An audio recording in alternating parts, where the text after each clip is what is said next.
Bonjour, rebonjour pour les aventures notamment poétiques de Chameroux le poète. Nous allons aller du côté de Marcel Schwob, qui, comme on le sait, est un auteur libre de droit. Alors je n'ai pas les dates, mais je sais qu'il est libre de droit. Avec ici le livre de Monel, évidemment le début, on ne va pas lire l'intégralité, c'est pour donner envie de lire et l'envie de découvrir. Alors ici, les paroles de Monel. Monel me trouva dans la plaine où j'errais et me prit par la main. N'aie point de surprise, dit-elle, c'est moi et ce n'est pas moi. Tu me retrouveras encore et tu me perdras. Encore une fois, je viendrai parmi vous, car peu d'hommes m'ont vu et aucun ne m'a comprise. Et tu m'oublieras, et tu me reconnaîtras, et tu m'oublieras. Et Monel dit encore, je te parlerai des petites prostituées, et tu sauras le commencement. Bonaparte le tueur, à 18 ans, rencontra, sous les portes de fer du palais royal, une petite prostituée. Elle avait le teint pâle, et elle grelottait de froid. Mais il fallait vivre, lui dit-elle. Ni toi ni moi, nous ne savons le nom de cette petite que Bonaparte emmena par une nuit de novembre dans sa chambre à l'hôtel de Cherbourg. Elle était de Nantes, en Bretagne. Elle était faible, hélas, et son amant venait de l'abandonner. Elle était simple et bonne. Sa voix avait un son très doux. Bonaparte se souvint de tout cela. Et je pense qu'après le souvenir du son de sa voix, l'émut jusqu'aux larmes, et qu'il la chercha longtemps, sans jamais plus la revoir, dans les soirées d'hiver. Car vois-tu, les petites prostituées ne sortent qu'une fois de la foule nocturne pour une tâche de bonté. La pauvre Anne accourut vers Thomas de Kinsey, le mangeur d'opium. On dira en français Thomas de Kinsey, en anglais Thomas de Kinsey, le mangeur d'opium, défaillant dans la large rue d'Oxford, sous les grosses lampes allumées. Les yeux humides, elle lui porta aux lèvres un verre de vin doux, l'embrassa et le câlina, puis elle rentra dans la nuit. Peut-être qu'elle mourut bientôt. Elle toussait, dit de Kinsey, le dernier soir que je l'ai vue. Peut-être qu'elle errait encore dans les rues, malgré la passion de sa recherche. Quoiqu'il bravât les rires des gens auxquels il s'adressait, Anne fut perdue pour toujours. Quand il eut plus tard une maison chaude, il songea souvent, avec des larmes, que la pauvre Anne aurait pu vivre là près de lui, au lieu qu'il se la représentait malade, ou mourante, ou désolée, dans la noirceur centrale d'un bordel de Londres, et elle avait emporté tout l'amour pitoyable de son cœur. Vois-tu, elles poussent un cri de compassion vers vous et vous caressent la main avec leurs mains décharnées. Elles ne vous comprennent que si vous êtes très malheureux. Elles pleurent avec vous et vous consolent. La petite Nelly est venue vers le forçat Dostoïevski, hors de sa maison infâme, et mourante de fièvre, elle a regardé longtemps avec ses grands yeux noirs, tremblants. La petite Sonia, elle a existé comme les autres, a embrassé l'assassin Rodion, après l'aveu de son crime. Vous, vous êtes perdu, a-t-elle dit avec un accent désespéré. Et se relevant soudain, elle s'est jetée à son cou et l'a embrassé.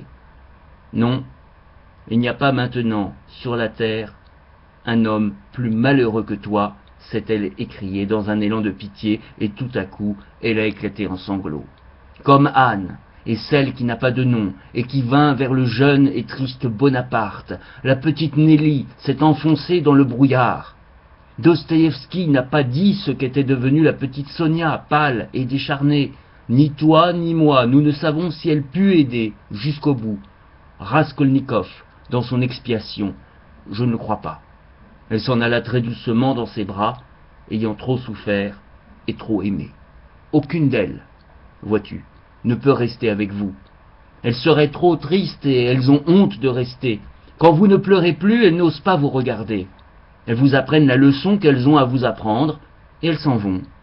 Elles viennent à travers le froid et la pluie vous baiser au front, et essuyer vos yeux, et les affreuses ténèbres les reprennent. Car elles doivent peut-être aller ailleurs. Vous ne les connaissez que pendant qu'elles sont compatissantes. Il ne faut pas penser à autre chose. Il ne faut pas penser à ce qu'elles ont pu faire dans les ténèbres. Nelly dans l'horrible maison, Sonia ivre sur le banc du boulevard, Anne rapportant le verre vide chez le marchand de vin d'une ruelle obscure était peut-être cruelle et obscène. Ce sont des créatures de chair. Elles sont sorties d'une impasse sombre pour donner un baiser de pitié sous la lampe allumée de la grande rue. En ce moment, elles étaient divines. Il faut oublier tout le reste. Monel se tut et me regarda. « Je suis sortie de la nuit, dit-elle, et je rentrerai dans la nuit, car moi aussi, je suis une petite prostituée. » Et Monel dit encore, « J'ai pitié de toi, mon aimé. Cependant, je rentrerai dans la nuit, car il est nécessaire que tu me perdes avant de me retrouver.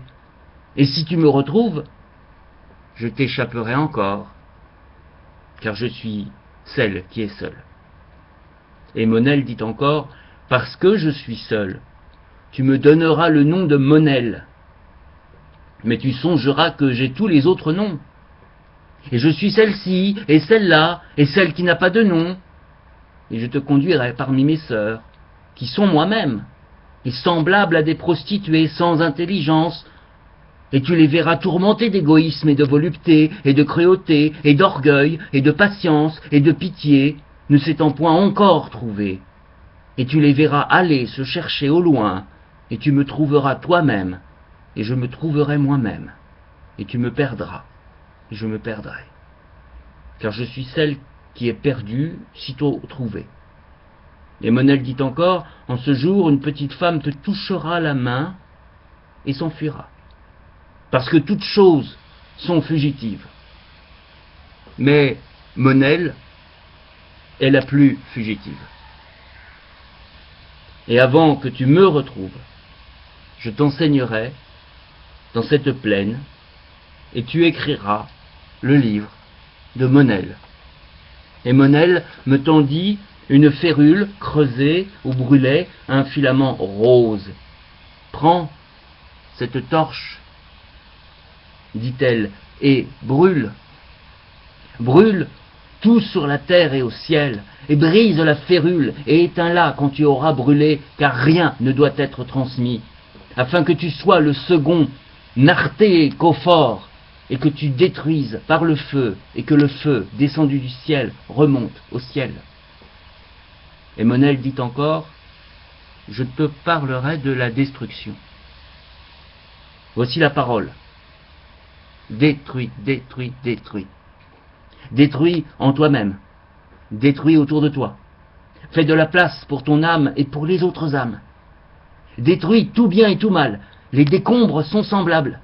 Détruis les anciennes habitations d'hommes et les anciennes habitations d'âmes. Les choses mortes sont des miroirs qui déforment. Détruis, car toute création vient de la destruction. Et pour la bonté supérieure, il faut anéantir la bonté inférieure.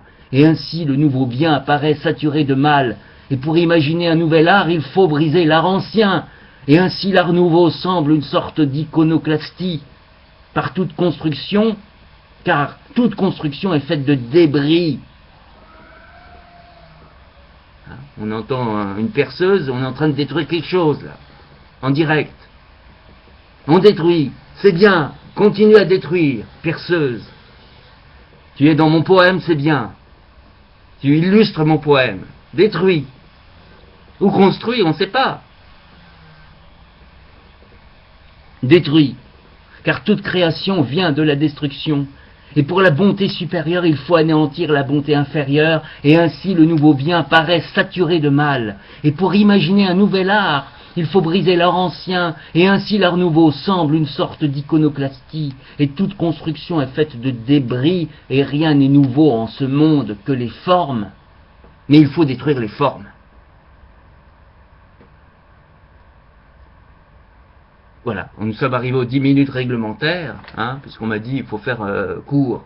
10 minutes par-ci, 10 minutes par-là, 10 minutes de perceuse par-ci, 10 minutes de perceuse par-là, 10 minutes de destruction par-ci, de création par-là, voilà. On détruit, on construit, tu fais ce que tu veux. Donc là, c'était le début, le livre de Monel, hein, de texte intégral, on va dire, dans ce sens-là, pour perceuse, hein, accompagné d'une perceuse musicale, en l'occurrence. Donc, le livre de Monel de Marcel Schwab. Ici, dans une très belle version, apparemment, carrément par un professeur de la littérature française en Italie. Voilà, tu vois, tu connais peut-être pas Marcel Schwab en France, mais en Italie, on l'étudie à l'université, visiblement, à la faculté des sciences de Scienze della Formazione de l'université de Bari. Voilà, donc merci à ce professeur qui me permet d'avoir accès à ce texte. Voilà, merci professeur d'Italie.